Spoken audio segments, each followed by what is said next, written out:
भी भीतर है, बच्चा भी भीतर है। माँ खुश होती है तो बच्चा खुश, माँ रोती है बच्चा रोता है।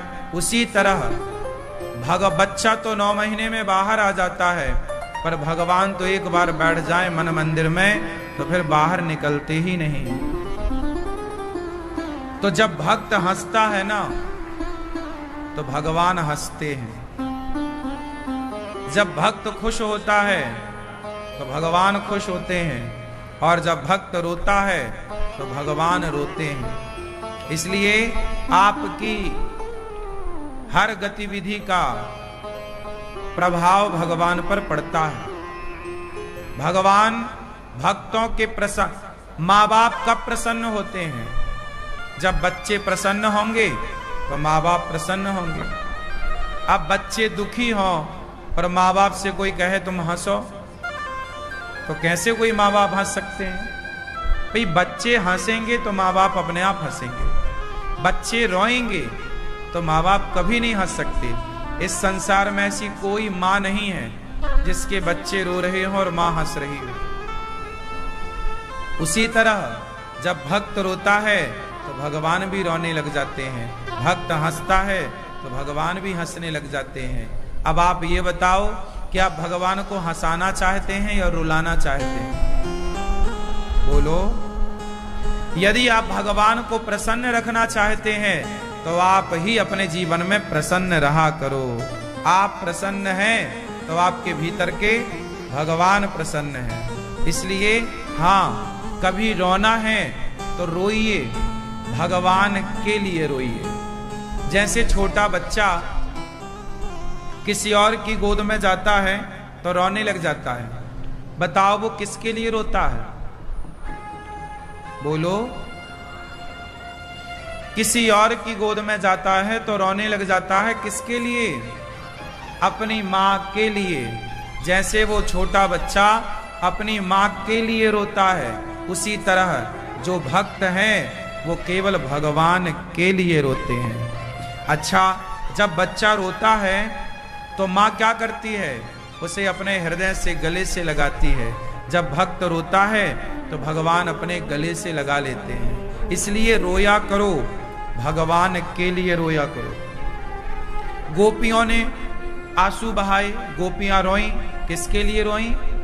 भगवान के लिए रोईं। जो भक्त होता है वो भगवान के लिए रोता है। क्यों रो रहा है? पाने के लिए, मिलने के लिए। कुछ कैसे मिलते हैं? उपाय बताओ तो सुनो। जब छोटा बच्चा खिलौना मांगता है मां से और मां नहीं देती तो बच्चा क्या करता है? बोलो, क्या करता है? रोता है। जब बच्चा रोता है तब माता पिता उसे खिलौना दिलाते हैं। बिना रोए बच्चे को खिलौना नहीं मिलता 20 रुपए का, तो बिना रोए भक्त को भगवान कैसे मिलेंगे? क्या आप भगवान के लिए रोने को तैयार हैं? ऐसा नहीं है कि आप लोगों को रोना नहीं आता, आप बहुत रोते हैं, पर जगत के लिए रोते हैं। लोग रोते तो बहुत हैं। बेटा नहीं हो रहा है किसी को, वो महिला कितना रोती है, हे भगवान एक बेटा दे दो, इतना रोती है। किसी का काम नहीं चल रहा है, वो आदमी बहुत रोता है, हे भगवान काम चलने लग जाए। ऐसा नहीं है कि आप लोग रोते नहीं हैं, वस्तु के लिए रोते हैं। जितना आंसू आप वस्तु के लिए बहाते हैं, क्या उतने आंसू भगवान के लिए बहे? भगवान आपसे क्या चाहते हैं? भगवान को क्या पसंद है? भगवान को वो भक्त पसंद हैं, वो भक्त अच्छे लगते हैं जो भगवान के अतिरिक्त कुछ नहीं चाहते। देखो, जब माँ अपने बच्चे को गोद से उतारती है ना, तो माँ अपने बच्चे को लॉलीपॉप पकड़ा देती है। बच्चे को लॉलीपॉप दे दिया मतलब माँ अपने बच्चे को नीचे उतारना चाहती। तो खेल मैं काम करती हूँ। कुछ बच्चे लॉलीपॉप में संतुष्ट हो जाते हैं, लेकिन कुछ बच्चे लॉलीपॉप नहीं लेते, माँ के लिए रोते हैं, तो फिर माँ गोद में लिए लिए काम करती है। यही है, संसार का सुख जो है वो लॉलीपॉप है। जो संसार के सुख में मान गया, भगवान कहते हैं कि तुम फिर इसी सुख में उलझे रहो, हम दूर खड़े हैं। जो संसार के सुख को छोड़कर भगवान के लिए हाथ बढ़ाता है, फिर भगवान उसे धारण करते हैं। इसलिए संसार के सुख में उलझ मत जाना। आप ये मत कहना कि हम पर तो बड़ी कृपा है, हम तो बहुत सुखी हैं। बहुत सुख मिल जाना ये कृपा नहीं है, ये तो आपके अच्छे कर्मों का फल है। बहुत सुख वैभव मिल जाए, संपत्ति मिल जाए, ये आपके अच्छे कर्मों का फल है, ये भगवान की कृपा नहीं है। कृपा में और कर्म फल में अंतर है। ये तो कर्मों का फल, वैश्या के भी बंगले बनते हैं साहब। उसने कोई पुण्य किया होगा तो उस पुण्य का फल वो आज पा रही है, भले वो वैश्या है। तो वो तो पुण्य का तुम्हारा फल है, प्रारब्ध है कि तुम्हें दौलत मिली, संपन्नता मिली। कृपा क्या है? जब आपको संसार अच्छा ना लगे, केवल भगवान अच्छे लगे, भगवान के सिवा कोई अच्छा ना लगे, भगवान के सिवा कहीं मन ना लगे, समझ लो कि आप पर भगवान की कृपा है।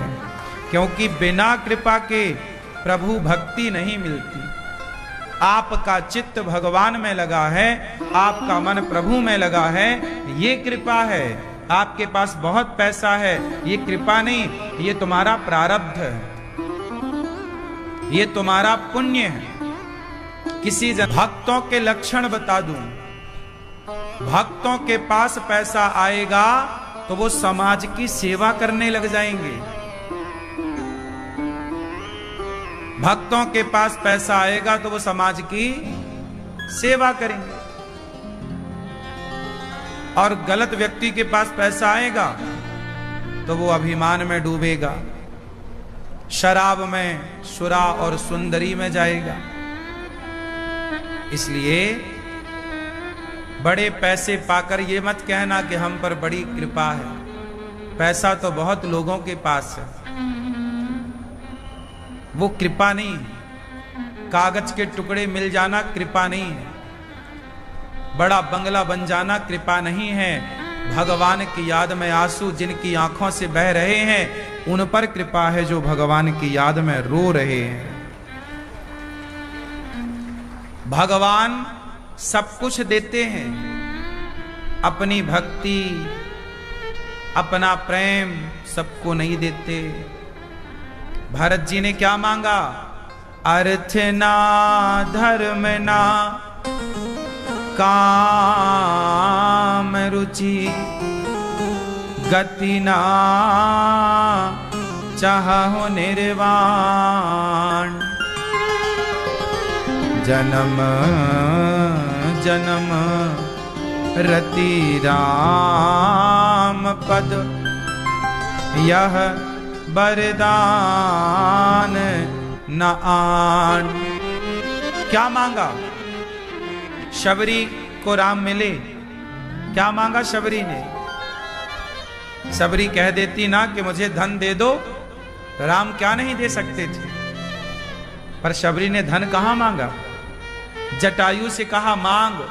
क्या मांगा? धन मांगा कि मुझे जवान कर दो, मुझे सुंदर बना दो और मुझे संसार का सुख दे दो। क्या नहीं मांग सकते थे जटायु और क्या नहीं दे सकते थे भगवान? क्या मांगा? क्योंकि अविरल भगति मांग बर, गीध गयों हरिधाम। भक्ति मांग कर जटायु जी कहां गए? हरि के धाम, प्रभु के धाम। सुनो, आप सबको अपने घर में रखते हो क्या? बोलो, आप सबको अपने घर में घुसने देते हो क्या? कोई आए, भैया भूख लगी है, कुछ भोजन दे दो, आप उसे भोजन तो कराएंगे, लेकिन भोजन करा के विदा कर देंगे, आप उसे घर में सुलाएंगे नहीं। हाँ या ना? मांगने वाले को आप घर में नहीं सुलाते, लेकिन कोई आपका प्रेमी आ जाए, आपका अपना आ जाए, तो आप अपने घर में उसे सुलाते हो। हाँ, ये मांगने वाले तो भगवान दे करके बाहर के बाहर विदा कर देते हैं। जो प्रेम करने वाले भक्त होते हैं उन्हें अपने धाम में भगवान जगह देते हैं। अपने घर में तो वही रहेगा जो अपना है, और तुम भिखमंगों की तरह मंदिरों में जाके मांगते हो, हे भगवान ये दे दो। भगवान तो फिर भिखारियों को बाहर से निपटा देते हैं, ये ले भैया जा चल, जैसे आप लोग भिखारियों को बाहर के बाहर निपटाते हो। क्यों? यही सिद्धांत लागू होगा। भगवान से पैसे के लिए मत जुड़ो। भगवान देखो, एक अच्छा दोस्त कौन है? जिसकी दोस्ती पैसे की वजह से हुई हो वो।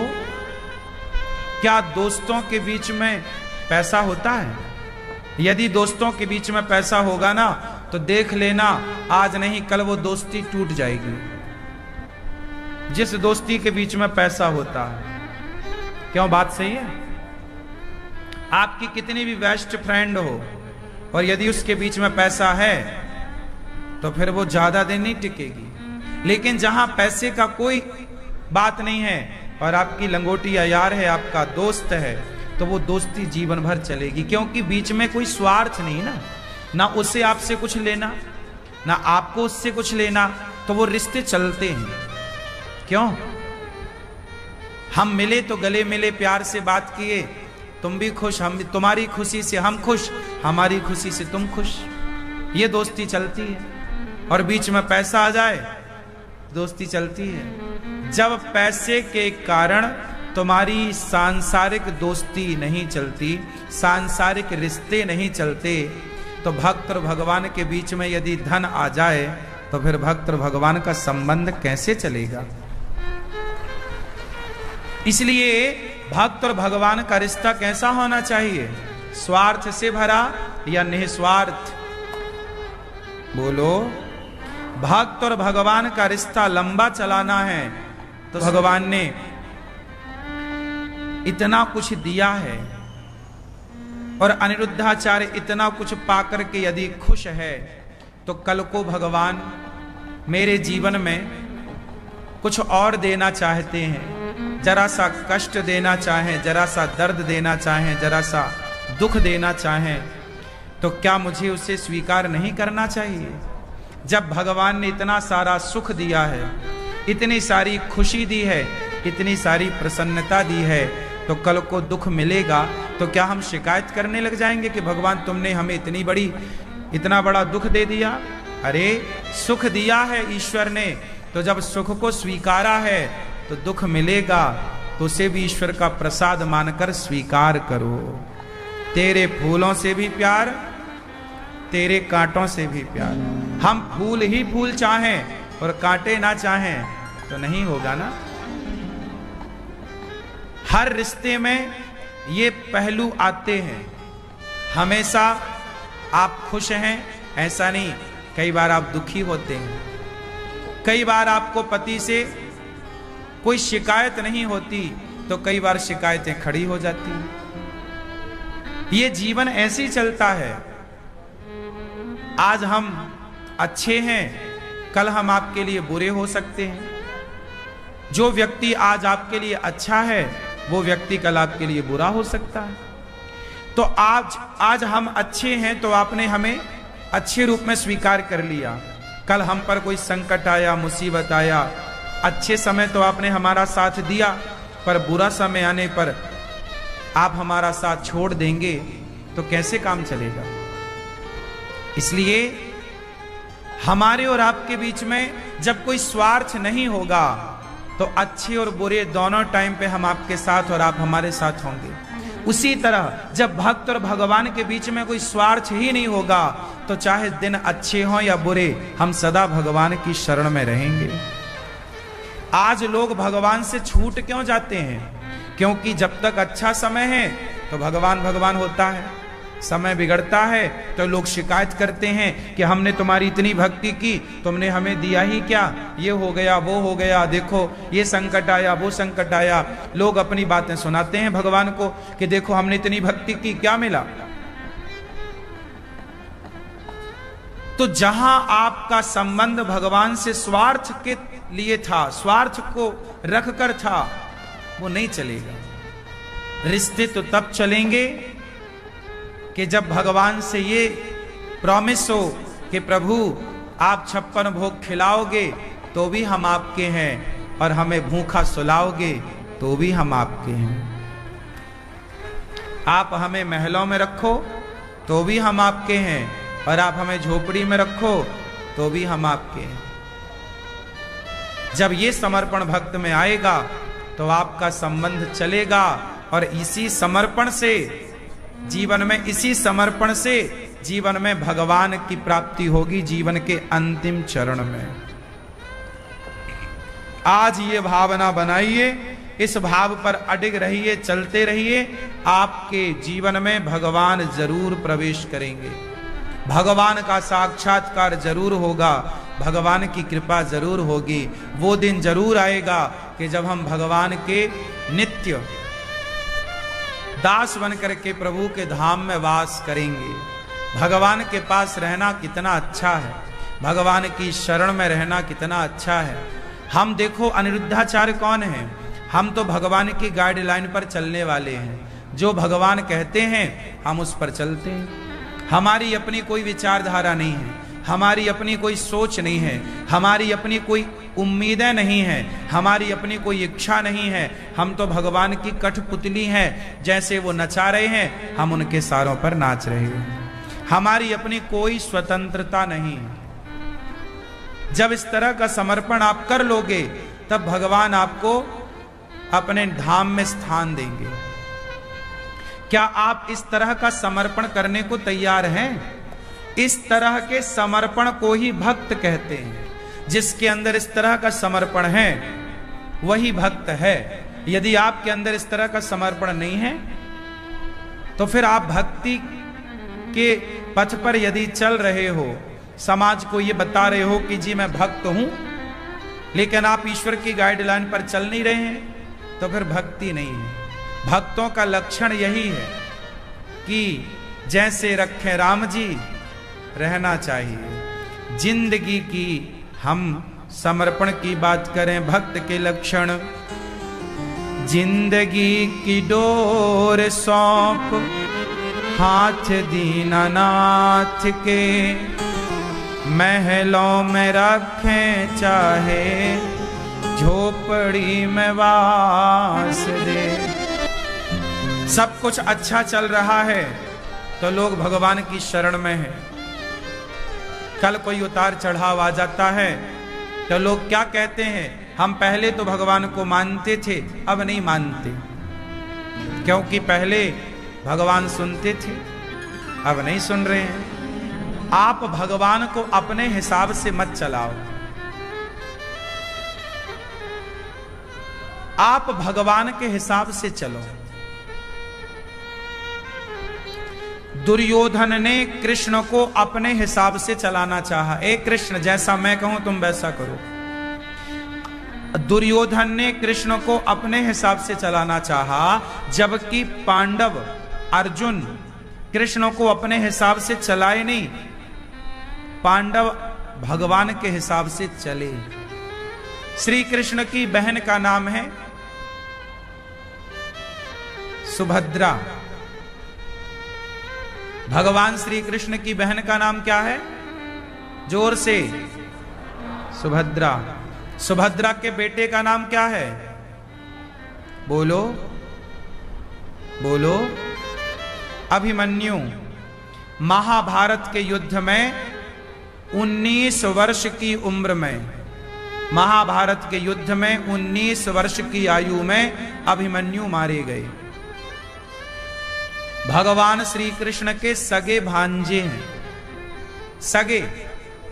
अब बताओ, जो श्री कृष्ण सबको प्राण जीवन दान दे सकते हैं, गुरु जी का बेटा मर गया था तो मरे हुए बेटे को कृष्ण ने जीवित किया। क्या बहन के बेटे को जीवन दान नहीं दे सकते थे? दे देते ना, कि मेरी बहन का बेटा है। सुभद्रा ने क्या कहा ना होगा कि कन्हैया तू तो भगवान है, मेरे बेटे को जीवित कर दे। क्या कृष्ण बहन की बात टाल देते? और अभिमन्यु बहुत प्यार करते थे कृष्ण से। अभिमन्यु बहुत बहादुर थे, बहुत बड़े भक्त भी थे, लेकिन वो महाभारत में मारे गए। अब सुभद्रा का बेटा मारा गया। अब सुभद्रा गया, अरे कृष्ण तुम कैसे भगवान हो? हम तुम्हारी बहुत, तुम में बहुत श्रद्धा है हमारी, लेकिन तुमने तो हमारा बेटा जीवित ही नहीं किया। वाह, बेटा जीवित कर दें तो अच्छे भगवान हैं, और ना करें तो गलत भगवान है। जहां ये स्वार्थ होगा वहां रिश्ता नहीं चलेगा। भगवान इसलिए नहीं है कि तुम्हारे मरे हुए बेटे को जीवित कर दें। भगवान इसलिए नहीं है कि तुम्हारा घर धन धान्य से भर दें। भगवान इसलिए हैं कि तुम्हारे, यदि तुमने भगवान में समर्पण किया है, अब आप सवाल करो कि फिर भगवान का काम क्या है, हम भक्ति क्यों करें, क्या लाभ है? तो वो लाभ सुनो। भगवान की शरण में जाने से सिर्फ इतना होता है कि हमारे जीवन में आने वाला बहुत बड़ा संकट है, और हम भगवान की शरण में हैं तो आने वाला बहुत बड़ा संकट हमें छोटे से में टलता हुआ दिख जाएगा। एक गुरु के दो शिष्य थे। एक चेला वैश्या के घर जाकर मुजरा देखता वैश्या का, दूसरा चेला सत्संग में जाकर के कथा सुनता, कीर्तन करता, भगवान के लिए रोता। एक दिन वो सत्संग करने वाला चेला लौटा तो पांव में लोहे की कील घुस गई, आर पार हो गई, हड्डी को फाड़ती हुई ऊपर निकल आई। दूसरा चेला जो वैश्या के घर से मुजरा देखकर लौटा, जो वैश्या की संगति में था, उसे रास्ते में सोने से भरी थैली मिल गई। दोनों गुरुजी के पास आए, गुरुजी को बताया, गुरुजी आज मैं लौटा सत्संग से, लोहे की कील घुस गई, बड़ा दर्द है, चला नहीं जा रहा है। वो बताया कि आज तो सोना मिला मुझे। अब सोने वाले ने बोला, वाह देख, मैं वैश्या के घर जाता था, सोना मिला, तू सत्संग में जाता था, लोहे की कील घुस गई, कल से तू भी मेरे संग चला कर। तब सत्संग करने वाले चेले ने गुरुजी से कहा, गुरुजी ये भगवान का न्याय कैसा है? मैं अच्छा काम करता हूं तो मुझे लोहे की कील घुसती है, ये बुरा कर रहा है, इसे सोने की थैली मिलती है, ये कैसा न्याय है तुम्हारे ईश्वर का? तब गुरुजी ने कहा, बेटा तू वर्तमान को देखता है, तू भविष्य को और भूत को नहीं देख सकता, पर भगवान के पास तुम्हारा जो रिकॉर्ड है ना, वो आने वाले कल का भी है और बीते हुए कल का भी है। सुन, उसे सोने से भरी थैली क्यों मिल गई जानता है? आज के दिन उसे राजा बनना था, वो इतना पुण्यात्मा था पिछले जन्म में, पर इस जन्म में उसने गलत संगति की, गलत काम किया, तो उसका पुण्य माइनस होता चला गया। उसे आज कहीं का राजा बनना था, पर उसके सारे पुण्य, वैश्या की संगति, गलत काम करने से पुण्य माइनस हुए, और जरा सा सोना मिल गया उसे, खजाना मिलने वाला था उसे। और तुझे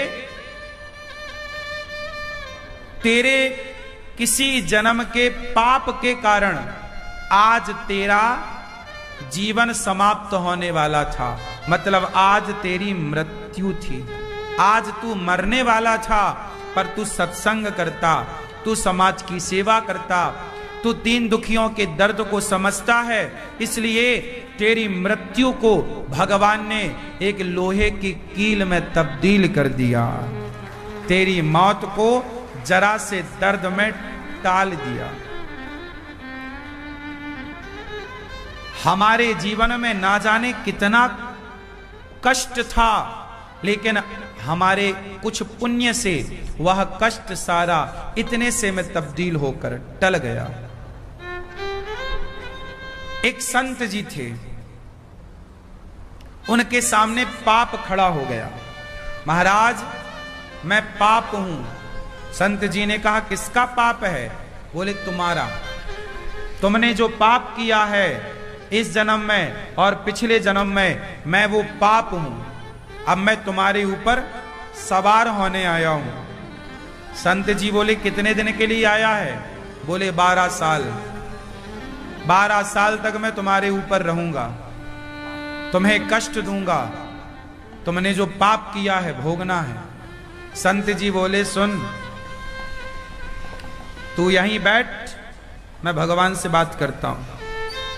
संत जी ने भगवान से कहा प्रभु सुना आपने पाप आया है? भगवान ने कहा आया है। 12 साल का बोल रहा है? भगवान ने कहा हाँ 12 साल का है। क्या करूं? भगवान ने कहा देख लो 12 साल का है, भोगना पड़ेगा। पितामह भीष्म को बाणों की सैया में लेटना पड़ा, तुम्हें भी भोगना। संत जी बोले वाह, यदि हमारे पापों को हमें भोगना पड़ा तो तुम काय बात के भगवान? जो तुम्हारी हमने भक्ति करी है, माला जपा है, ध्यान किया है, उसका क्या? हमारे लिए कुछ कंसेशन करो, छूट। तुम्हारे भक्त हैं ना, हम तो तुम्हारे लिए जिंदा हैं, हमारा तुम्हारे सिवा कौन है? हम भगवान तुम्हारे सिवा किसी को जानते हैं? तुम्हारी शरण में रहते हैं। और सुनो, हमें पाप भोगने में दिक्कत नहीं है। 12 साल क्या 15 साल को लो आए, हम भोगने को तैयार हैं, लेकिन जब वो आएगा तो हमारा शरीर रोगी हो जाएगा, और जब रोगी होगा तो तुम्हारी सेवा ना हो पाएगी। कौन तुम्हें भोग लगाएगा? कौन तुम्हारी सेवा करेगा? तो भगवान बोले अच्छा एक काम करो, 12 साल का पाप है ना, मैं तुम्हें 12 महीने के लिए कर देता हूं। बोले 12 महीने नहीं, और कम करो। अच्छा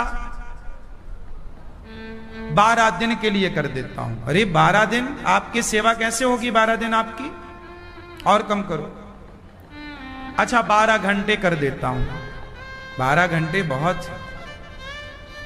फिर अच्छा एक काम कर, 12 मिनट के लिए कर देता हूं। हाँ ये ठीक। भगवान आप देखो, आप लोगों को ये तो पता है कि आप भगवान के लिए क्या करते हो, माला जपते हो, नाम जपते हो, धाम जाते हो, पुण्य करते हो। आपको अपना तो पता है कि आप भगवान के लिए क्या कर रहे हो, पर भगवान आपके लिए कितना कुछ करते हैं वो आपको पता नहीं है। आपके जीवन में कितना सारा दुख था, कितना सारा कष्ट था। क्या आज लोगों के जीवन में दुख नहीं है? लेकिन आप भगवान की शरण में हो तो सालों का कष्ट, 12 वर्षों का कष्ट भगवान ने 12 मिनट में तब्दील कर दिया। मूकम करोति वाचालम पंगुम लंघयते गिरिम यत् कृपा तमहम वंदे परमानंदम माधवम। जब भगवान कृपा करते हैं ना तो गूंगा भी बोलने लग जाता है। मैं इस काबिल नहीं था कि वृंदावन धाम में आकर के आप सबकी सेवा करूं। ये मेरे पुण्यों का बल नहीं है, ये मेरे प्रारब्ध का फल नहीं है, ये प्रत्यक्ष मेरे बिहारी जी की कृपा है। मैं नहीं था काबिल, मैं इस योग्य नहीं था, ये कृपा है। आप वृंदावन आए हैं, ये आपका प्रारब्ध नहीं है, ये आपका भाग्य नहीं है। तुम्हारा भाग्य वृंदावन ला सके, भाग्य में इतनी ताकत कहां है। ये तो बिहारी जी की कृपा है कि आप वृंदावन में हैं। हर चीज भाग्य से नहीं होती, कुछ चीजें कृपा से होती। बात समझ में आ रही है? सुभद्रा को कहा भगवान ने कि बहन तू कहे तो तेरे बेटे को मैं जीवित कर दूं, अभिमन्यु को। पर एक बात बता, यदि मैं तेरे बेटे को जीवित करूंगा तो आने वाली बहनें कहेंगी कि अपने बहन के बेटे को जीवित कर दिया, का मैं तुम्हारी नहीं हूं? बहन एक बात बताऊं, ये जो अभिमन्यु है ना, इस अभिमन्यु का जन्म ही इस काम के लिए हुआ था कि महाभारत में इसकी इतनी भूमिका थी, तो जितनी भूमिका थी उसने उतना काम किया और काम करके चला गया। जिसका जितना कार्यकाल है, मैं आप क्या करने आए हैं इस संसार में, आप जो कर रहे हैं वो आप नहीं कर रहे हैं। आप ये मानसिकता बनाओ कि जो आप कर रहे हैं ये आप नहीं, ये भगवान आपको इस कार्य के लिए ही भेजे हैं। आज अनिरुद्धाचार्य जो कर रहा है, भगवान ने मुझे इसी काम के लिए भेजा है। भगवान ने ये डिजाइन किया है, प्लान किया है इस काम को। मैं अपना काम करूंगा और जिस दिन मेरा कार्य पूरा होगा उस दिन भगवान वापस कहेंगे चलो हो गया। अभिमन्यु को बुलाया वापस, चलो आ जाओ। ऐसे मुझे भी बुलाएंगे, चलो हो गया काम। हमारी और आपकी कोई भूमिका नहीं है, हमारे और आपके पीछे भगवान कार्य कर रहे हैं, वो शक्ति कार्य कर रही है। हमें ऐसा लगता है हम कार्य कर रहे हैं, हमें ऐसा लगता है हमें सुख मिल रहा है, हमें ऐसा लगता है हमें दुख मिल रहा है। नहीं, सुख दुख ईश्वर की व्यवस्था है। सुख दुख ईश्वर की, जोर से क्या है? अच्छा बताओ, यदि दुख ना होता तो क्या सुख का कोई मूल्य होता?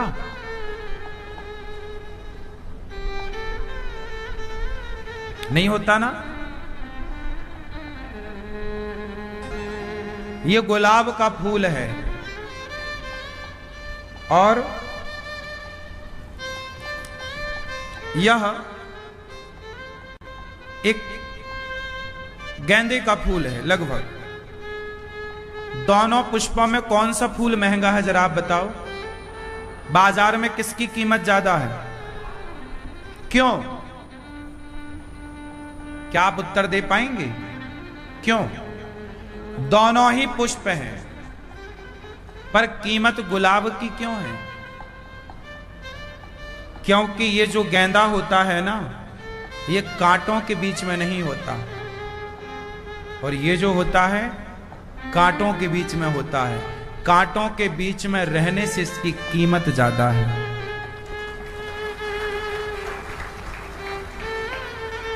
जो व्यक्ति दुख से गुजरता है, दुख से स्ट्रगल करता हुआ आगे बढ़ता है, उसकी कीमत ज्यादा होती है। यदि आपके जीवन में दुख नहीं है तो सुख का कोई मूल्य ही ना होगा। सुख का कुछ मूल्य है, इसलिए ईश्वर ने सुख के मूल्य को लोग जाने। इसलिए पिता ना होता तो मां की कीमत क्या थी? आकाश ना होता तो पाताल की कीमत क्या थी? भाई ना होता तो बहन की कीमत क्या थी? दुश्मन ना होते तो दोस्त की कीमत क्या थी? क्यों भाई? दुश्मन है तब तो दोस्त की कीमत पता चल रही है कि भाई ये दोस्त है। दुश्मन ना होते तो दोस्त की कीमत क्या होती? ये सारा संसार दो चीजों से मिलकर बना है, अच्छाई और बुराई, और ये सदा रहेगी। अच्छाई और बुराई सदा रही है, सदा है और सदा। राम बाद में आए, रावण पहले आया। बुराई पहले आई, अच्छाई बाद में आई। पहले बुराई का जन्म होता है, पहले जहर निकलता है, अमृत हमेशा अंत में निकला करता है। इसलिए आज आपके साथ कुछ बुरा हो रहा है, कुछ आज आपका समय बुरा चल रहा है, घबराइए मत, धैर्य रखिए। आज बुरा है, कल अच्छा होगा। क्यों घबराते हैं? ईश्वर पे भरोसा रखिए। तुम्हारे सूत्रधार भगवान हैं, भरोसा भगवान पे रखिए।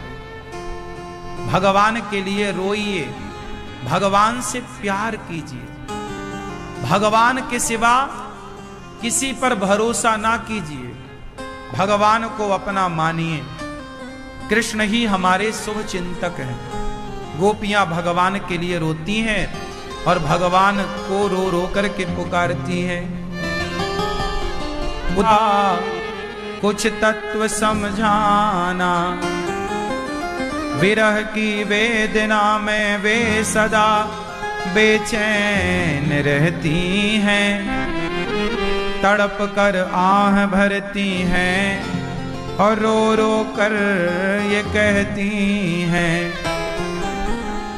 है प्रेम जगत में सार, है प्रेम जगत में सार, और कुछ सार नहीं, मन कर ले प्रभु से प्यार, और कुछ सार नहीं। प्रेम ही सार है, मन कर ले प्रभु से प्यार, और कुछ सार नहीं। सार कौन है? कृष्ण भगवान ही सार है। प्रेम ही परम तत्व है। इसलिए गोपियां जब उद्धव जी आए तो गोपियों से कहा, उद्धव जी ने, चले मथुरा से जब कुछ दूर वृंदावन निकट आया, वहीं से प्रेम ने अपना अनोखा रंग दिखलाया। बिटप झुक कर ये कहते हैं, इधर आओ इधर आओ, पपीहा कह रहा पी कहाँ ये भी तो बतलाओ। नदी यमुना की धारा शब्द हरिहर का सुनाती है, भ्रमर गुंजार से भी यही मधुर आवाज आती है प्रेम जगत में सार। क्या सार है? प्रेम। भगवान को क्या पसंद है? प्रेम। इसलिए भगवान से ना प्रेम से जुड़ो।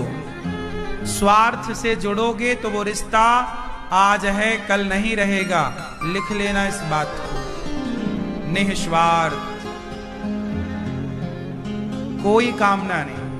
हम कन्हैया से कुछ नहीं चाहते। बिहारी जी के मंदिर हम जाते हैं, कुछ मांगने नहीं जाते, दर्शन करने जाते हैं। बहुत दिन हो गए प्रभु का दर्शन नहीं हुआ, चलो आज भगवान का दर्शन कराएं। दर्शन की लालसा लेकर जाते हैं, मिलने जाते हैं, मांगने नहीं जाते।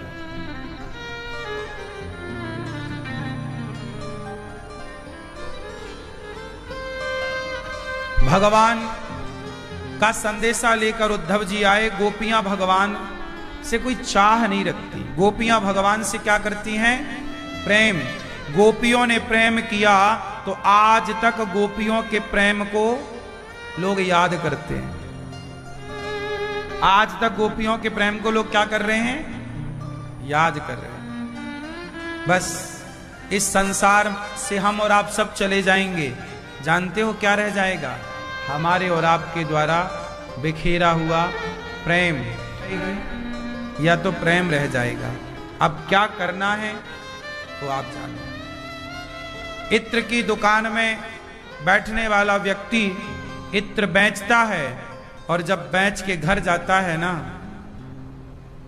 तो इत्र उसके साथ नहीं जाता, पर इत्र की खुशबू उसके हाथों में फिर भी रहती है। हाँ या ना? बस हम रहें ना रहें, हमारे द्वारा किया गया काम, की गई अच्छाई या की गई बुराई हमारे बाद भी जिंदा रहेगी। हमारे और आपके बाद भी हमारी अच्छाई और बुराई जिंदा रहेगी। हाँ या ना? ये बात सही है कि गलत है?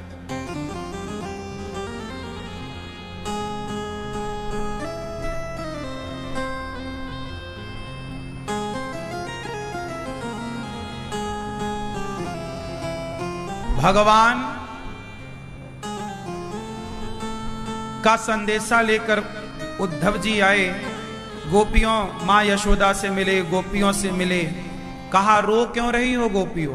गोपियों ने कहा क्या करें, आए नहीं, कहकर गए थे 2 दिन में आऊंगा, क्यों नहीं आए तुम्हारे कृष्ण?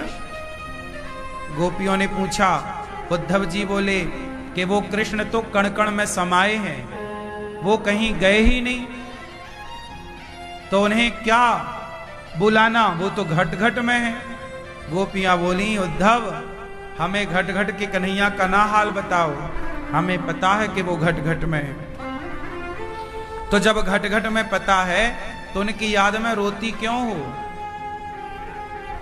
गोपियों ने समझाया उद्धव जब गर्मी का महीना आता है, चारों ओर धूप होती है, और जब हवा चलती है तो धूप की हवा में बैठते हो कि पीपल की, बटवृक्ष की, अशोक की छांव की हवा में बैठते हो? बोलो, जब गर्मी लगेगी तो हवा चलती है, तो हवा तो पेड़ की छांव में भी होती है और धूप में भी हवा है। खुले मैदान में भी आप खड़े हैं तो हवा लग रही है, और पेड़ की छांव में खड़े हो जाए तो भी हवा लगेगी। पर कौन सी हवा सुकून देने वाली है? बोलो, धूप की हवा या छांव की हवा? हवा तो दोनों एक सी है, पर छांव की हवा का प्रभाव अलग है। उसी तरह उद्धव, भगवान तो कण कण में है, लेकिन हमें कण कण के कृष्ण से मतलब नहीं, हमें तो उस कृष्ण से मतलब है जिनको हमने अपनी आंखों से देखा है, जिनके साथ हम रहे हैं, जिनको हमने गाय चराते हुए देखा है, जिनको हमने माखन चुराते हुए देखा है। हम उन कृष्ण को जानते हैं। हवा सब जगह है, पर सब जगह की हवा शांति नहीं देती। धूप की हवा नहीं, छांव की हवा आनंदित देती है, आनंदित करती है। उसी तरह भगवान तो कण कण में है, पर मंदिर की छांव में जो कृष्ण की अनुभूति है वो आनंद को देने वाली है। इसलिए ईश्वर की व्यापकता, लोग कहते हैं भगवान तो कण कण में है तो मंदिर क्यों जाएं? अरे भाई, हवा तो सब जगह है, फिर कूलर ही क्यों चाहिए? हवा तो सब जगह है, पर कूलर की हवा कुछ विशेष है। हवा तो सब जगह है, पर एसी की हवा कुछ विशेष है। उसी तरह भगवान सब जगह है, पर मंदिर में भगवान कुछ विशेष है। इसलिए मंदिर में एक शांति का अनुभव होता है, सबकी आस्था जुड़ी है। इसलिए हम उन कृष्ण को चाहती हैं जो कण कण में रहते हैं। वो तुम जानो, हम तो जिनको देखे हैं उन्हें चाहते हैं। गोपियां रोने लग गईं, उद्धव जी समझा रहे हैं। भगवान प्रेम को समझते हैं। आजकल आप लोग प्रेम को समझते कि नहीं ईश्वर जाने, लेकिन भगवान खूब खूब प्रेम को समझते हैं। जहां प्रेम होगा वहां शब्द नहीं होंगे। प्रेम की परिभाषा क्या है भैया? ये भैया, प्रेम करते हो आप किससे?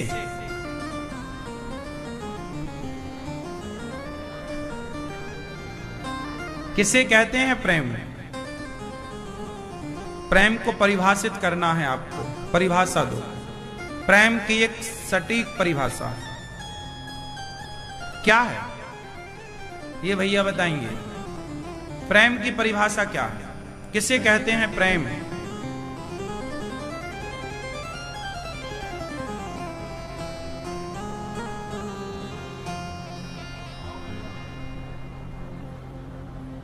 आप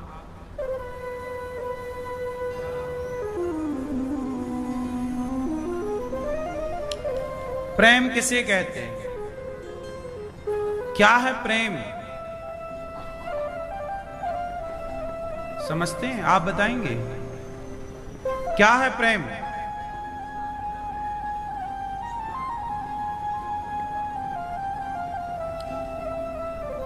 प्रेम क्या है? इस पे बहुत कवियों ने, बहुत लेखकों ने बहुत कुछ लिखने का प्रयास किया, पर प्रेम को परिभाषित कर ना पाया कोई। प्रेम को आज तक कोई परिभाषित नहीं कर पाया। एक सटीक परिभाषा प्रेम की क्या होनी चाहिए, मैं आपको बताऊं। प्रेम की परिभाषा क्या है? तत्सुखि सुखित्वम। ये जो प्रेम है ना, चाहे वो पत्नी के प्रति हो या पुत्र के प्रति, मां के प्रति हो या पिता के प्रति, मित्र के प्रति हो या समाज के प्रति, ये जो प्रेम है इसकी भी कैटेगरी है, इसकी भी स्थितियां हैं। जैसे जब आप अपने बच्चे से प्रेम करते हैं ना, तो आपके बच्चे का जो प्रेम है उसे समाज मोह कहती है। उस प्रेम का नाम क्या है? मोह। पुत्र से प्रेम है तो क्या कहा जाता है? मोह। पत्नी से प्रेम है तो उस प्रेम को कहा जाएगा राग है, बड़ा राग है ना। लोग कहते, पुरानी भाषा में राग कहते थे, आज की भाषा में लगाव कहते हैं, अटैचमेंट, है ना। तो पत्नी के प्रेम को राग, पुत्र के प्रेम को मोह। ये देखो, प्रेम है प्रेम, लेकिन वो प्रेम मोह के नाम से जाना गया, अटैचमेंट के नाम से जाना गया, राग के नाम से, लगाव के नाम से जाना गया। क्योंकि इन प्रेमों में बारीक सा स्वार्थ छिपा हुआ है। पति पत्नी के प्रेम में भी हल्का सा स्वार्थ, पिता पुत्र, मां पुत्र के प्रेम में भी हल्का सा, मां बाप का स्वार्थ तो होता ही है कि बच्चा बड़ा होकर सेवा करेगा। स्वार्थ की जरा गंध है। जहां स्वार्थ है वो मोह तो हो सकता है, राग तो हो सकता है, प्रेम नहीं हो सकता। प्रेम वही होगा जहां कोई कामना ना हो, कोई स्वार्थ ना हो। इसलिए आप सबसे प्रेम कीजिए, कोई ना कोई स्वार्थ ना हो, तो सारे प्रेमों पर वो निस्वार्थ का प्रेम भारी पड़ जाएगा। इसलिए आप प्रेम भगवान से ऐसा करिए जहां कोई स्वार्थ ना हो। गोपियों को क्या स्वार्थ था? अच्छा बताओ, लक्ष्मण जी गए राम के साथ, क्या स्वार्थ था लक्ष्मण जी का? इतना कष्ट उठाए, नंगे पांव चले, क्या स्वार्थ था? भरत जी ने अयोध्या छोड़ दी, राम को चुना, क्या स्वार्थ था? स्वार्थ तो सामने ही था, वो अयोध्या के राजा बन जाते, ये उनके लिए बेस्ट ऑप्शन था, लेकिन सब छोड़ा। 12 साल तक, 14 साल तक पत्नी का स्पर्श नहीं किया लक्ष्मण जी ने और भरत जी ने। अब बताओ कि भरत जी का क्या स्वार्थ था राम जी से? क्या स्वार्थ था लक्ष्मण जी का राम जी से? और क्या स्वार्थ था हनुमान जी का राम जी से? हनुमान जी, विभीषण का स्वार्थ था, विभीषण से जुड़े, राम से वो लोग भी जुड़े जिनका स्वार्थ नहीं था, और राम से वो लोग भी जुड़े जिनका स्वार्थ था। विभीषण स्वार्थ से जुड़ा, हाँ या ना? सुग्रीव स्वार्थ से जुड़ा, इसलिए दुनिया में कहीं सुग्रीव और विभीषण की पूजा नहीं होती, क्योंकि जो भगवान से स्वार्थ से जुड़ता है उसे कोई नहीं पूजता, पर निस्वार्थ जितने जुड़े सबकी पूजा होती है। लक्ष्मण जी की पूजा होती है। बहुत सारे मंदिर ऐसे मिलेंगे जहां चारों भैया खड़े हैं। हनुमान जी की पूजा होती है, भरत जी की पूजा होती है।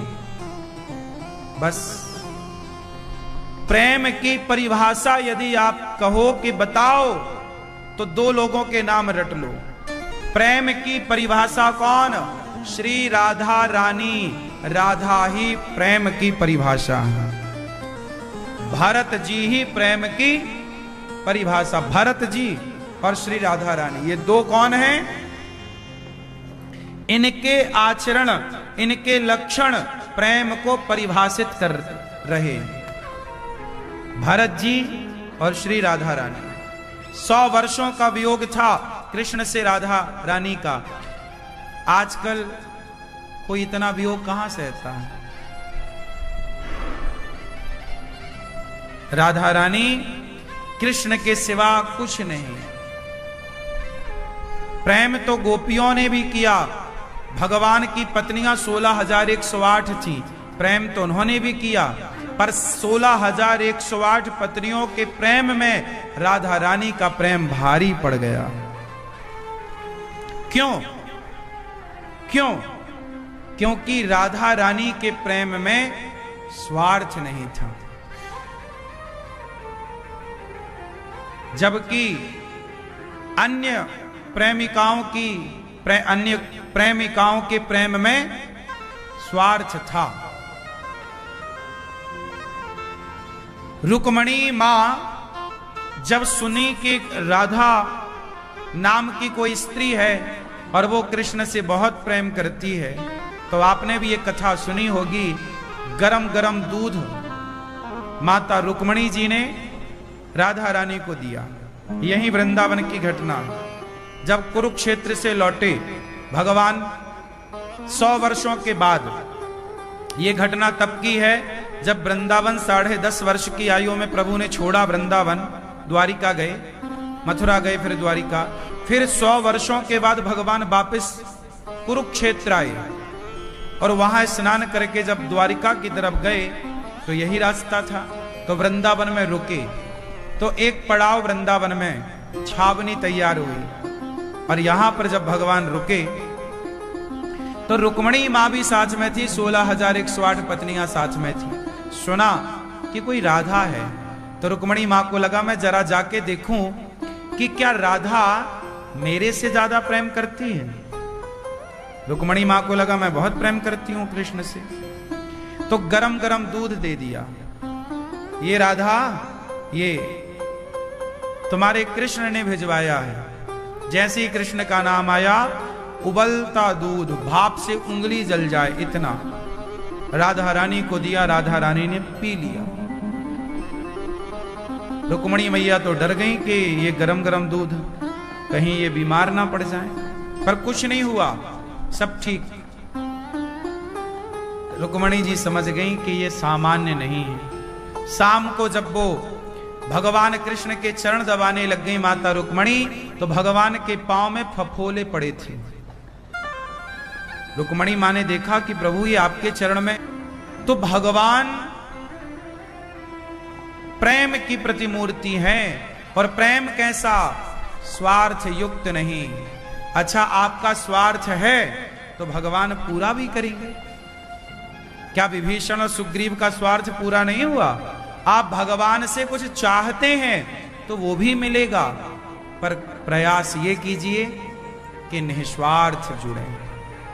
भगवान से गोपियां जुड़ी, गोपियां बोली अब हम मर जाएंगी, क्यों लौटे न आए।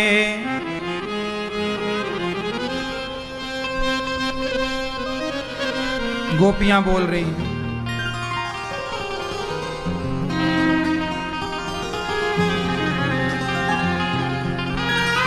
लौटे न आए श्याम सखीरी परदेसवा में छाए जी। एक गोपी बोली तुम्हारे बिना भी ये कोई जीवन है? गोपियां बोली अब तो हम मर जाएंगे। देखो प्रेम कितना पवित्र। आजकल के जो स्कूल कॉलेज के बच्चे प्यार करते हैं, इस प्यार से सावधान रहने की जरूरत है। बहन बेटियों को सावधान रहने की जरूरत है। अभी मैं एक दिन एक न्यूज चैनल वाले भैया ने बुलाया, मैं गया वहां डिबेट में। एक लड़की मेरे से बोली कि महाराज जी हम लिव इन में रहें, हम किसी से प्यार करें, हम कुछ भी करें, आपको क्या है ना? बात तो ठीक है कि तुम चूल्हे में जाओ, हमें क्या? हाँ, बात तो ठीक है, लेकिन हम भारत के हैं ना, आप भारत में रहते हो ना, तो जहां जिस देश में रहो ना, उस देश की परंपरा को मानना चाहिए।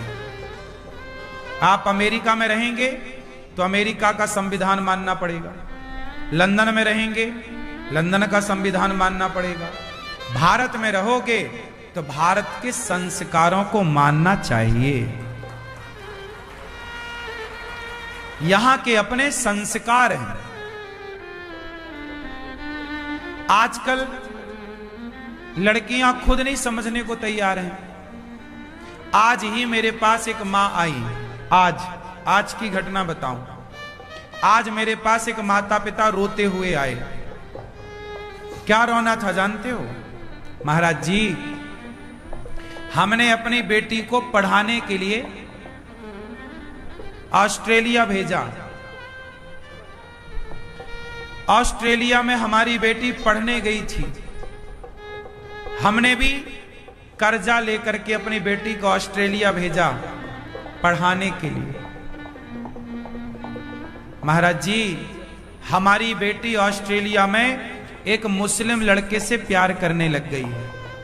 एक ऐसे लड़के से जिसके ऑलरेडी 2 बच्चे हैं। हमने कहा आप जाके अपनी बेटी से मिले नहीं? बोले कि हम अभी मिलकर आए हैं बेटी से। पर हम जब गए बेटी से मिलने ऑस्ट्रेलिया, तो हमें उस लड़के ने मिलने नहीं दिया और पुलिस बुला ली। पुलिस ने कहा कि जब लड़की तैयार है तो तुम कौन होते हो? अब देखो, पैसा देने के लिए माँ बाप हैं, पढ़ाने लिखाने के लिए माँ बाप हैं, और आपने जब माँ बाप ने आपके भविष्य को देखते हुए आपको ऑस्ट्रेलिया भेजा है पढ़ने, तो सोचिए वो कितने अच्छे माँ बाप होंगे, आपको कितना अच्छा बनाना चाहते हैं। लेकिन आपने अपने माँ बाप को धोखा दे दिया कि नहीं? ये कैसा प्यार में आज के यूथ उलझ रहे हैं। एक मुस्लिम लड़के से उस लड़की ने प्यार किया, तो मैंने कहा कि तुम उस मुस्लिम लड़के की पत्नी से नहीं मिली? तो वो बोले कि मैं मिलने गई। माँ बोली तो उस की पत्नी ने बोला कि तुम्हारी बेटी ने हमारा घर उजाड़ दिया। तो मैंने कहा वो अपनी जगह ठीक बोल रही है। लेकिन आज समाज में लगभग, मैं सबको ऐसा नहीं कहता, लेकिन आज यही चल रहा है। आज चल यही रहा है। आजकल लड़की हो या लड़का हो, पढ़ने जाते हैं। पढ़ाई करना बुरा नहीं है, खूब पढ़ना चाहिए, लेकिन बेटा पढ़ाई के नाम पर जो आप लिव इन में रहते हैं, किसी लड़की और किसी लड़के से संबंध बनाते हैं, क्या होता है इससे आपकी पवित्रता नष्ट हो जाती है, इससे आपके संस्कार बिगड़ते हैं। भारत है ना, हमारे भारत में आज के पहले कभी किसी ने विवाह के पहले किसी स्त्री या किसी पुरुष से कोई रिश्ता नहीं रखा, कोई संबंध नहीं बनाया। वो संबंध को समाज गलत कहती है। आपने विवाह के पहले किसी लड़की से किसी लड़के से रिश्ता बनाया, संबंध बनाया, वो गलत है। ये लिव इन का कल्चर क्या है हमारे भारत में? तो सदियों से हमारे भारत के कुत्ते लिव इन में रहते चले आए हैं। हमारे यहां तो कुत्ता बिल्ली वर्षों से लिव इन में रह रहे हैं। आजकल तुमने भी उन कुत्तों वाला कल्चर अपना लिया है। इसलिए पढ़ाई करने गए हो ना, तो पढ़ाई पर ध्यान दो, खूब पढ़ो, नाम कमाओ, इज्जत कमाओ, पैसा कमाओ। काबिलियत होगी, योग्यता होगी तो पैसा पीछे पीछे दौड़ेगा, ये लोग पीछे पीछे दौड़ेंगे। आपकी बेटी में काबिलियत है, आपके बेटे में काबिलियत है, खूब रिश्ते आएंगे। शादी कैसे करनी चाहिए? 10 लड़कों को देखो, माँ बाप 10 लड़के लाएं, माँ बाप 10 लड़कियां लाएं, योग्य लड़के लाएं, योग्य लड़कियां लाएं। उन 10 में से तुम छांट लो, 10 योग्य लड़कियों में, 10 योग्य लड़कों में देख लो। पहले के जमाने में स्वयंवर होता था। क्या होता था? क्या होता था? स्वयंवर। स्वयंवर का अर्थ है स्वयं को वर चुनना। स्वयं वर चुनिए। कैसे? जिन राजाओं को लाकर स्वयंवर में बिठाया जाता था, माता पिता पहले उन राजाओं को चिन्हित करते थे कि आप आओ हमारे इस स्वयंवर में। उन योग्य राजाओं को ही बुलाया जाता था, योग्य लड़कों को ही बुलाया जाता था, और योग्य लड़के 10 बिठाए जाते, 20 बिठाए जाते, उसमें से एक को चुनना होता था। आप अपनी पसंद का चुनो, पर वो एक पसंद को एक बार माँ बाप तो चेक कर लें कि वो योग्य है तुम्हारे या नहीं। माँ बाप की क्या उपस्थिति अनिवार्य नहीं है? क्या बच्चों के जब हम नाम लिखवाते हैं स्कूल में, कॉलेज में, तो माँ बाप का साइन लगता है कि नहीं? क्या माँ बाप के सिग्नेचर के बिना बच्चों का एडमिशन होता है? बोलो।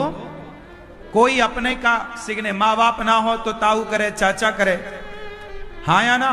जब माँ बाप के सिग्नेचर के बिना तुम्हारा स्कूल कॉलेज में दाखला नहीं होता, तो माँ बाप के सिग्नेचर के बिना कोर्ट बेटी और बेटों का विवाह किस आधार पर कर देती है? क्या माँ बाप की आवश्यकता नहीं है? क्या जज को नहीं पूछना चाहिए एक बार कि बेटी तुम्हारी माँ कहाँ है? क्या तुम्हारे इस विवाह से तुम्हारी माँ खुश है? जज कौन होते हैं ब्याह करने वाले? क्या माँ बाप की जरूरत नहीं है? तुम जजमेंट देने बैठे हो कि शादी करने बैठे हो? शादी कराना पंडित का काम है, ब्राह्मण का काम है। पंडित मंत्र बोलेगा, विवाह विधि विधान से मंडप के नीचे, जब विधि विधान से कराएगा वो विवाह होगा। ये कागजों से विवाह नहीं होता। आज विवाह सर्टिफिकेट मांगा जाता है। क्या आज के 50 साल पहले विवाह सर्टिफिकेट मांगा गया? ठीक है, आज की जरूरत है तो मांगो, जरूरत है तो मांगो, ठीक है, परंतु विवाह को विवाह के तरीके से करो। अग्नि साक्षी होती है विवाह में, समाज साक्षी होता है विवाह में। वो कैसा विवाह जिसमें माता पिता ही नहीं थे और आपने विवाह कर दिया? बताओ ये सही है? अब बताओ।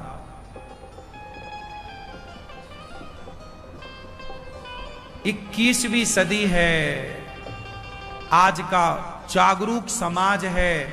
तो जागरूक समाज का अर्थ ये नहीं है कि हम अपने संस्कारों को भूल जाएं। जागरूकता का मतलब ये बिल्कुल नहीं है कि आप अपने संस्कारों को भुला दें।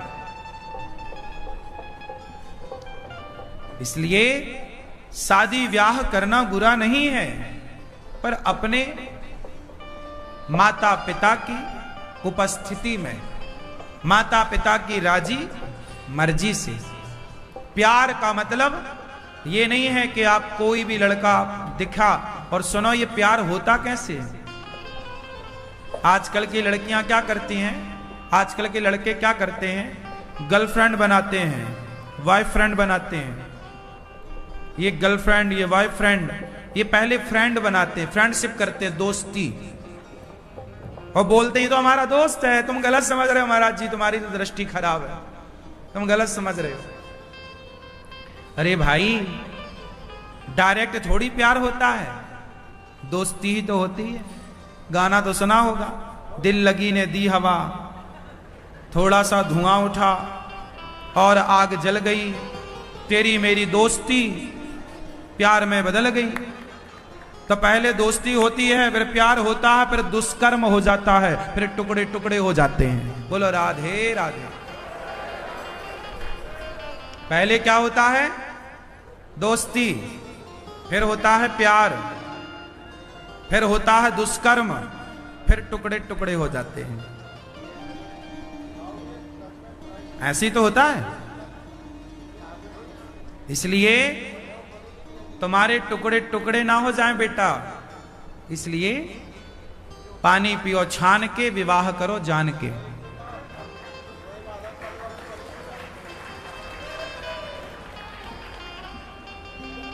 प्यार अपनी मां से करो, अपने बाप से करो, जिसने तुम्हारे लिए इतनी मेहनत की, इतना काम करता है। जिस मां ने तुम्हारा मलमूत्र धोया है, उससे तो प्यार हुआ नहीं। 2 टके के लोगों से तुम जाके प्यार करने लग जाती हो या लग जाते हो। अरे मां तुम्हारा मलमूत्र धोने वाली है। आज तुम कहते हो ना मैं मर्द हूं, अरे तुम मर्द भी बने तो मां के दर्द के कारण मर्द बने।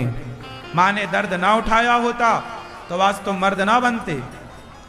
तो उस मां, जिस मां ने तुम्हारे लिए इतना दर्द उठाया, उस मां से तो तुम्हें प्यार हुआ नहीं। और ये गली चलती कोई लड़की मिल गई, प्यार हो गया। ये प्यार नहीं है, ये वासना है। तुम्हारा शोषण करना चाहिए। कोई तुम्हें आई लव यू कह देना तो उसका आई लव यू उसी के मुंह में मार दो। ले अपना आई लव यू रख, मूर्ख कहीं का। अपनी बहन को बोल आई लव यू। मुझे क्यों बोल रहा है? बहनों को जो तुम्हें आई लव यू बोले, उसका आई लव यू लो और उसके मुंह में मारो। नहीं चाहिए तेरा आई लव यू। मेरे पास मेरी मां का आई लव यू है, मेरे पास मेरे पिता का आई लव यू है। क्यों? मुझे तेरे आई लव यू की जरूरत नहीं है। बेटा पढ़ लो मेरी बहनों, योग्य बन जाओ, नाम कमा लो, पैसा कमाओ, मां बाप का सिर ऊंचा करो, समाज में झांसी की रानी बनो, कुछ अच्छा कर जाओ। ये आई लव यू फाई लव यू के चक्कर में ना पड़ो। ये आई लव यू तुम्हारा सर्वनाश कर देगा। ये आई लव यू कहने वाले लोग तुमसे प्यार नहीं करते, तुम्हारे शरीर की संरचना से प्यार कर रहे हैं। शरीर की भूख मिटा लेंगे ना तो चिंगम को चबा के थूक देते हो ना, थूक, ऐसे ही तुम्हें थूक के चले जाएंगे। क्यों? बात सही है? सही बातें थोड़ी थोड़ा कड़वी हो सकती हैं, पर है सही। इसलिए ये आई लव यू ना खेलो बेटा, पढ़ाई करो।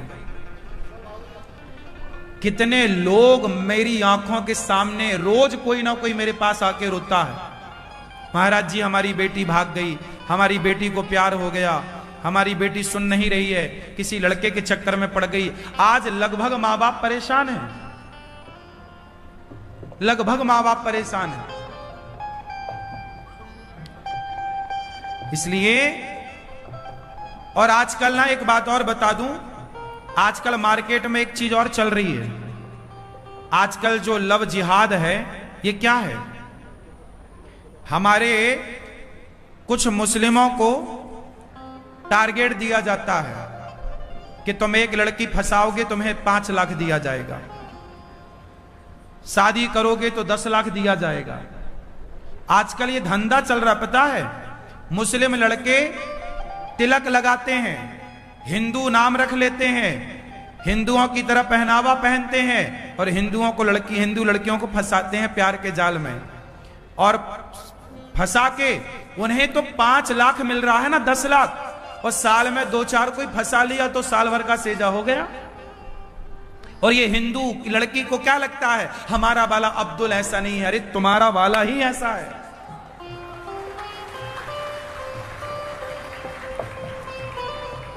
तुम बहुत होशियार जो बनी रहती हो ना, होशियार कौई मत बनो।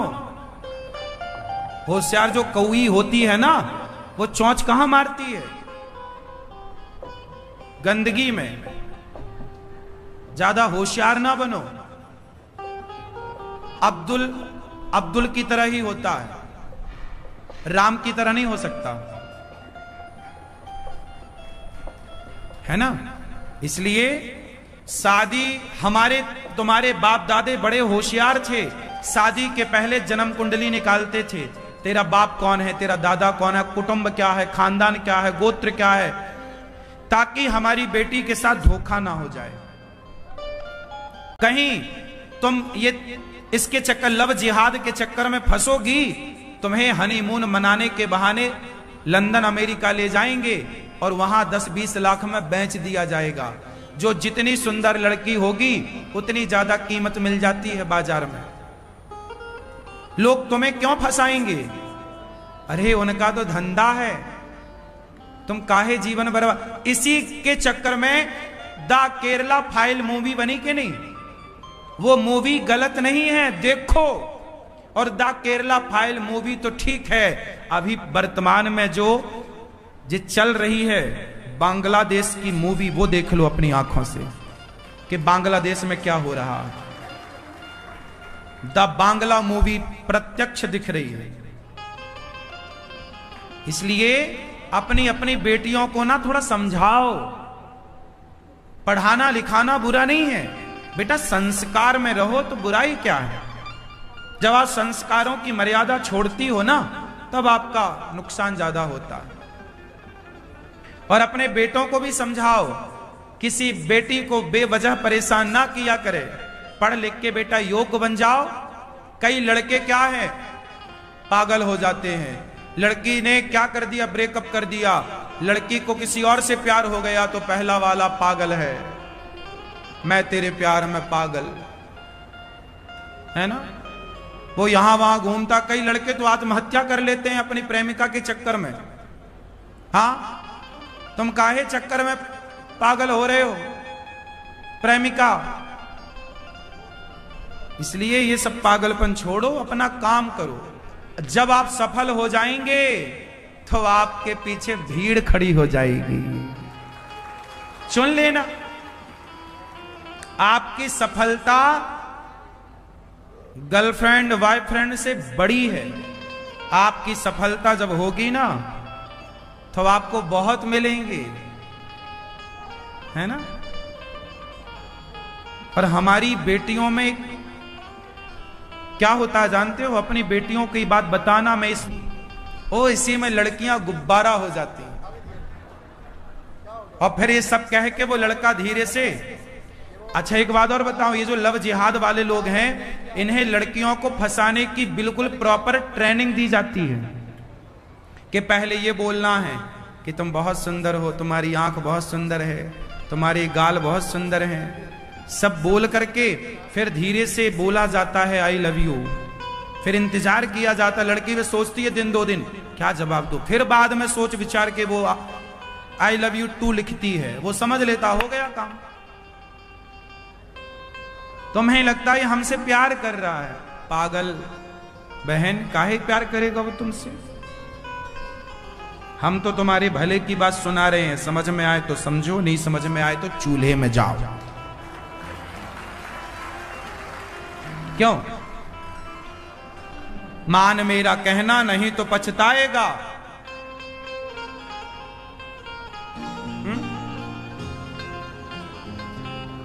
मान मेरा कहना नहीं तो पछताएगा, और लव जिहाद का फंदा तेरे गले में डाला जाएगा।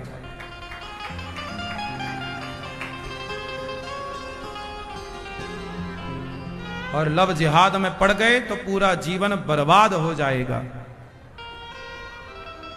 ना घर की रह जाओगी ना घाट की। ये दास अनिरुद्ध जो बात कहता है लाख टके की बात कहता है, मान लो काम आएगी। भगवान श्री कृष्ण आजकल लड़कों को भी बचा के रखिएगा। केवल लड़कियां ही असुरक्षित हैं ऐसा नहीं, लड़के भी आजकल असुरक्षित हैं।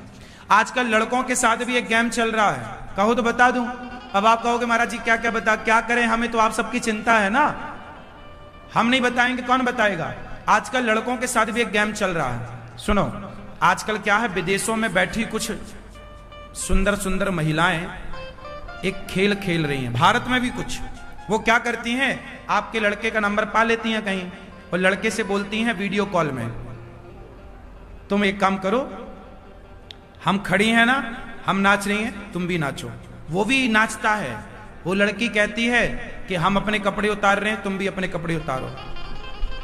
फिर वो लड़की अपने सारे कपड़े उतार देती है और उस लड़के से कहती है तुम भी सारे कपड़े उतारो।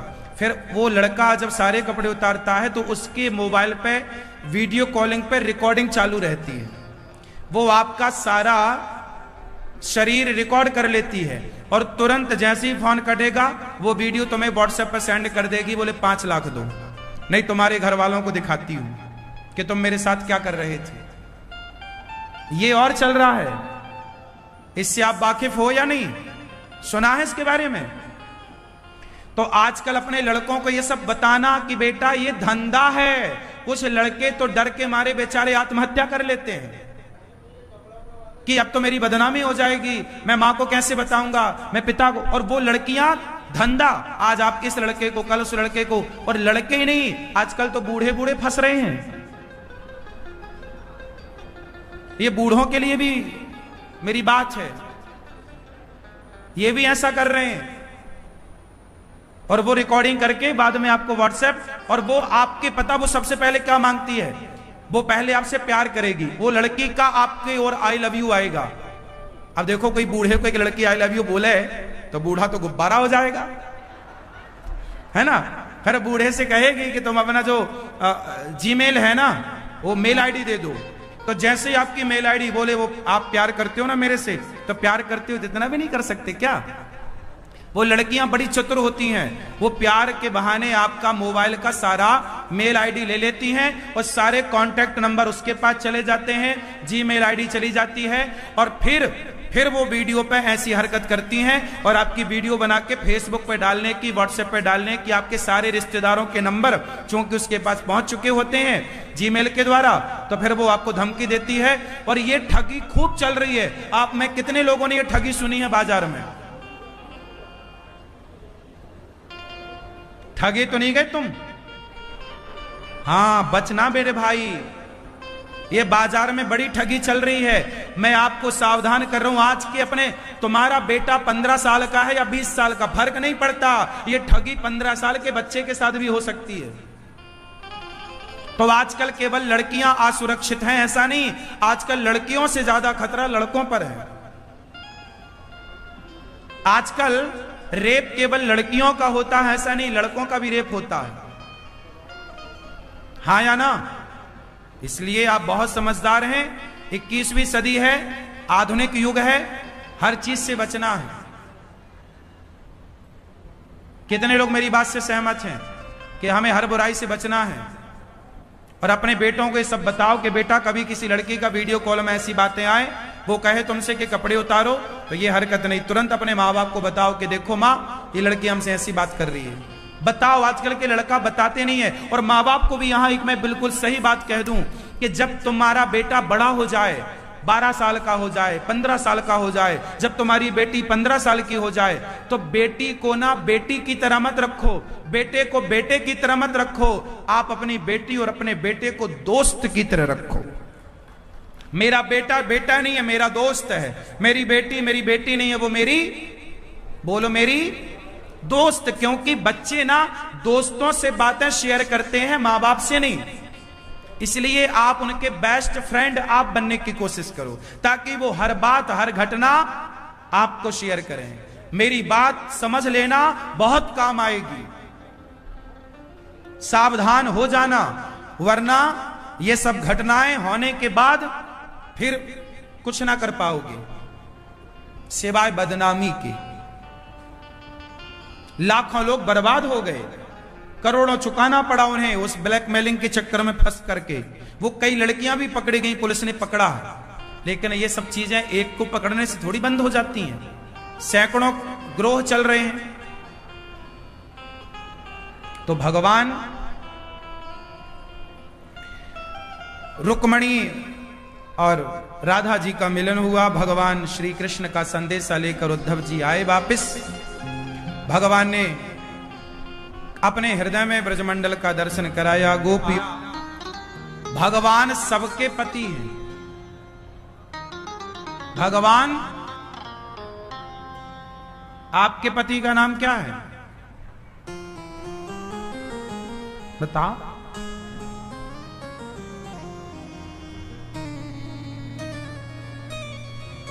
मैया, आपके पति का नाम क्या है? क्या है? जयचंद? क्या क्या नाम है? अरे हमारे पति कौन?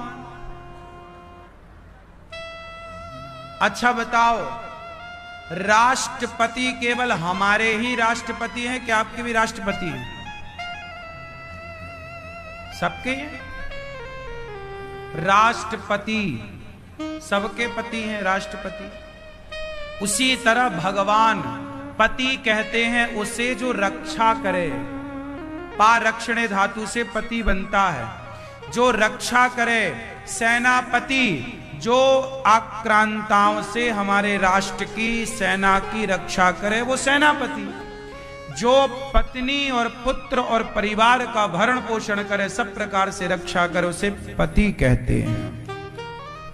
तो भगवान सबके पति है। आप में से कितनों के पति भगवान हैं? क्यों मैया?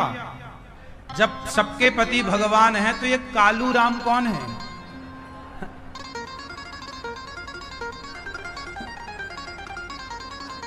मैया, ये कालू राम कौन है?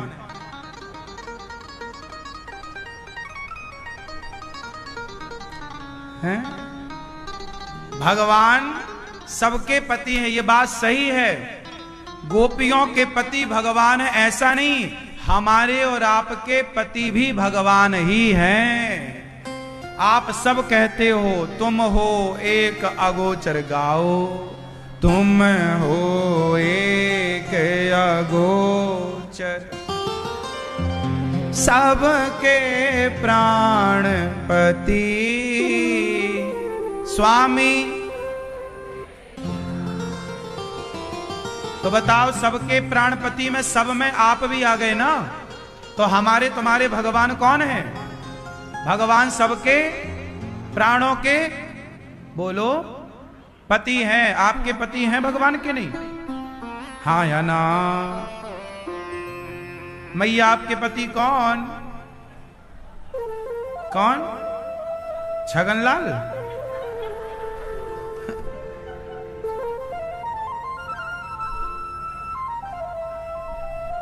हम सबके पति भगवान ही हैं। तो भगवान की केवल 16,108 पत्नियां, तो ये 16,000 वेद की ऋचाएं हैं, 108 उपनिषद हैं। तो भगवान को वेद की ऋचाओं ने पति के रूप में स्वीकार किया। संसार में प्रत्येक जीव के पति भगवान हैं, ये सत्य है। इसलिए जो लोग कहते हैं ना भगवान के 16,108 पत्नियां, अरे हम सब उन्हीं के तो हैं। शंकर जी भी आए ना तो गोपी बनकर आए। तो भगवान की पत्नी बनना कौन नहीं चाहता? भगवान को कौन नहीं चाहता? तो पति भगवान है। पति मतलब रक्षा करने वाले। भगवान हम सबके प्राणों के रक्षक। भगवान के विवाह संपन्न हुआ। भगवान का रुक्मणी जी से वार्ता भी हुई। भगवान विवाह के बाद ना बड़े प्रसन्न हैं। आप लोग विवाह के बाद खुश हैं कि दुखी हैं? खुश हैं? सही बताओ, खुश हैं? हंसते हैं कभी कभी? रोज इतना हंसो कि पेट में दर्द हो जाए, हंसते हंसते। इतना हंसी कभी? मैया आप हंसती हो इतना? कब हुआ था आखिरी बार हंसते हंसते आपके पेट में दर्द? शादी के पहले ना?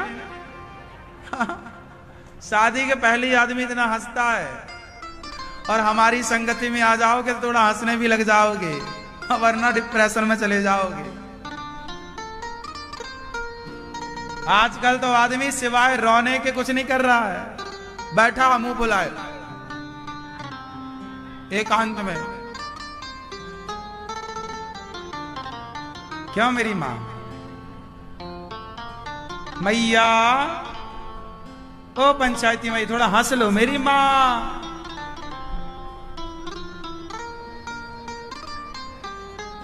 तो भगवान रुक्मणी जी से ना कहते हैं कि आपने हमसे विवाह क्यों कर लिया, आपका तो शिशुपाल से हो रहा था। रुक्मणी जी, भगवान बोले अभी भी कुछ नहीं बिगड़ा, अभी भी चले जाओ। रुक्मणी मां मूर्छित होकर गिर पड़ी, भगवान ने चतुर्भुज रूप में उन्हें थामा, और फिर रुक्मणी मां ने जो बात कही तो भगवान को लगा कि वाह आप इतनी समझदार हैं। मतलब भगवान की ये कथा ये कहती है कि हंसते मुस्कुराते जीवन जिया करो।